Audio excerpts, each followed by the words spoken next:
एक गांव में संध्या का समय था। सभी पुरुष लोग अपने अपने खेतों का काम समाप्त करके वापस घर की तरफ आ रहे थे। सभी पक्षी अपने अपने घोंसले में जा रहे थे। तभी गांव की 4 औरतें गांव के बाहर तालाब से पानी भरने आईं और अपना अपना मटका भरकर बतियाने बैठ गईं। पहली औरत बोली, अरे भगवान, मेरे जैसा पुत्र सबको दे। उसका गला इतना सुरीला है कि सब उसकी आवाज़ सुनकर मुग्ध हो जाते हैं। इस पर दूसरी औरत बोली, बहनों, मेरा पुत्र तो इतना ताकतवर बलवान है कि सब उससे डरते हैं और कहते हैं कि ये तो आगे चलकर नामी पहलवान बनेगा। तीसरी औरत भी कहाँ चुप रहने वाली थी। वह बोली, अरे मेरा बेटा तो इतना बुद्धिमान है कि एक बार जो पढ़ लेता है वह उसको उसी समय कंठस्थ हो जाता है।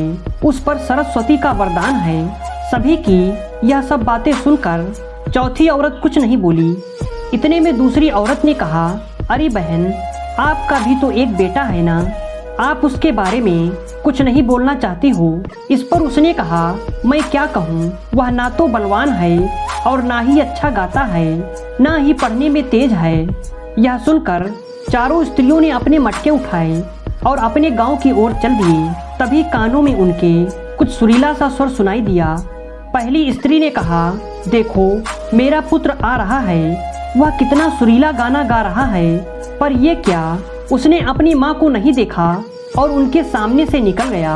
अब दूर जाने पर एक बलवान लड़का वहाँ से गुजरा। उस पर दूसरी औरत ने कहा, देखो, मेरा बलिष्ठ बेटा आ रहा है। पर उसने भी अपनी माँ को नहीं देखा और सामने से निकल गया। तभी दूर जाकर मंत्रों की ध्वनि उनके कानों में पड़ी और तीसरी औरत ने कहा, देखो, मेरा बुद्धिमान पुत्र आ रहा है। पर वह भी श्लोक कहते हुए वहाँ से उन दोनों की तरह निकल गया। तभी वहाँ से एक और लड़का निकला जो कि उस चौथी स्त्री का पुत्र था। वह अपनी माता के पास आया और माता के सर पर से पानी का घड़ा ले लिया और गांव की ओर निकल पड़ा। यह देखकर तीनों स्त्रियां चकित रह गईं, मानो उनको सांप सूंघ गया हो। वे तीनों उसको आश्चर्य से देखने लगी। तभी वहां पर बैठी एक वृद्ध महिला ने कहा, देखो, इसको कहते हैं सच्चा हीरा।